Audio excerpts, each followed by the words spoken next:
And then he gives the mic to a reluctant Orange Cassidy, who says, oh, I'll let Orange, tell him we were talking about. Tell him, keep telling him, Orange. Orange says it doesn't want to tell him, wants to tell him. And then Orange Cassidy finally goes, ugh, blood and guts. And in 2 weeks, we get it confirmed, RL. The conglomeration versus the Death Riders in Blood and Guts. What does this do for you? It is weird that they're going to have 2 Blood and Guts matches in one night.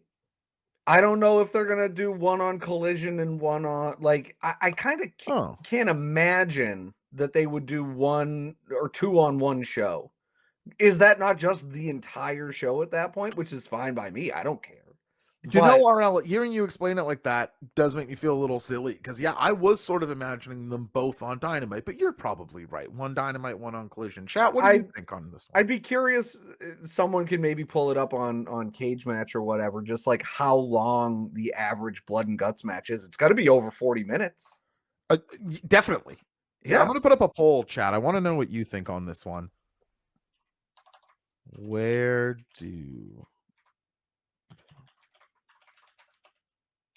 But yeah, to me, I'm just going like, I'm happy to see both of these matches. And the other thing is, the pay-per-view is what, in like 3.5 weeks? So there's 3 Dynamites between now and then. That's correct. Normal Dynamite, Blood and Guts go home show.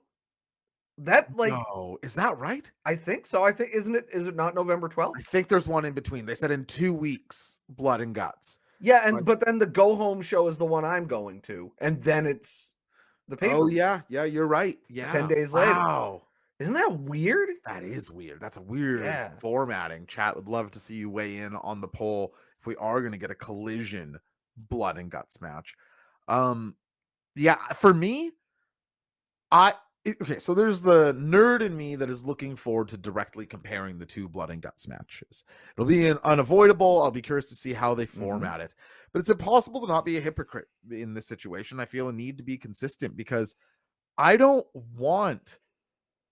I remember criticizing, it's WWE, they do Hell in a Cell just because it's October or whatever month it takes place in. And then eventually it's like, well, now we do 2 Hell in a Cells because it's October. And before you know it, whatever Hell in a Cell was is no longer what it was. Yeah. And I want to be consistent and just be like, I kind of think that the draw this year being Women's Blood and Guts, the first one ever, is enough. And that being the flag to carry, so to speak, would be more interesting. And I know you need stuff for TV, but Darby Allin plus the conglomeration is nothing.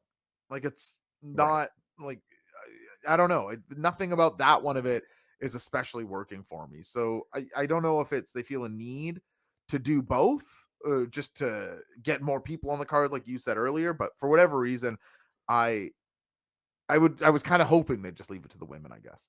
Yeah, I'm with you. I went to the first women's Hell in a Cell show. It was it live? It's hard to, I had really good seats. I have a friend who works for WWE, so he really hooked us up with me and my buddies up with we were in like the 3rd row. It was crazy. That rocks. And even from the 3rd row, like, you kind of couldn't see what was going on in the cage. It's just not like a super. And I went to the AEW. I've been there. Teen Burger. I went to the Blood and Guts in Boston 2 summers ago or whatever, where like Kota Ibushi was in it. And another one, I had good seats, and I was just like, what the fuck's going on in there? So I went to Survivor Series War Games, and that was my experience as well. Just really could not make heads or tails of any of the action. There's a lot of things you can do about that. I still want them to do War Games, but 2 on a show is a big ask for a live audience. Maybe that's another reason Collision makes sense. Yeah, I don't know how they're going to do it, but RL, I too would like to see the women's only.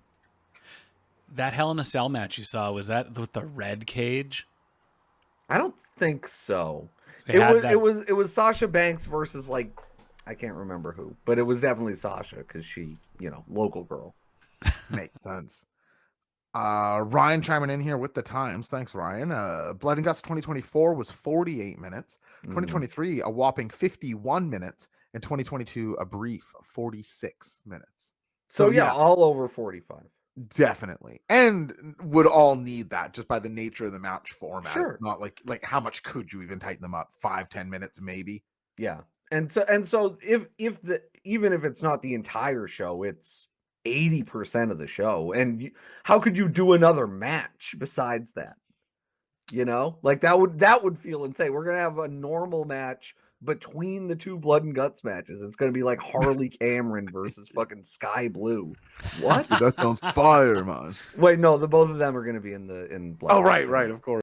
Hey, thanks for checking out that video. Next step, hit follow down below. Step after that, head over to twitch.tv/WrestlingBrain. We're live every Monday and Wednesday and on pay-per-view weeks, or just when we feel like talking about wrestling. It's many more shows than that. You can hit follow over there to be alerted every time we go live. If you need even more, patreon.com/J0SHC has a free tier and a paid tier. Check those out and see if any suit you fine.